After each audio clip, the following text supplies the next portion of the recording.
13 जुलै रोजी महाराष्ट्र शासनाने महाराष्ट्र इमारत व इतर बांधकाम कामगार कल्याणकारी मंडळाचा एक असा जी आर काढलाय, ज्या जी आर मध्ये ज्या बांधकाम कामगारच्या 2 मुलांना शिष्यवृत्ती मिळत होती आर्थिक स्वरूपात, ती पूर्णपणे त्यांनी बंद केली आहे. त्याऐवजी त्यांनी वस्तू स्वरूपात वाटप करणार.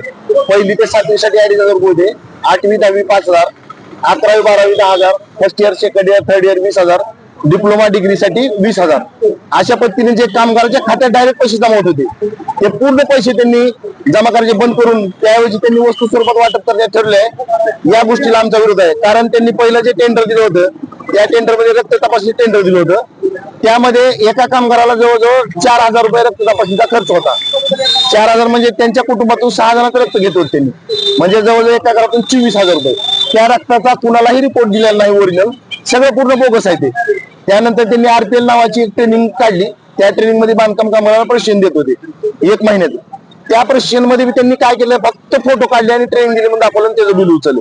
त्यामुळे हे कंत्राटी पद्धत जी आहे ते पूर्ण चुकीचे आहे. आणि त्यामुळे आम्ही आज बांधकाम कामगाराला महाराष्ट्र शासनाने मंडळाने चुना लावला म्हणून आम्ही आज आंदोलन करत आहोत.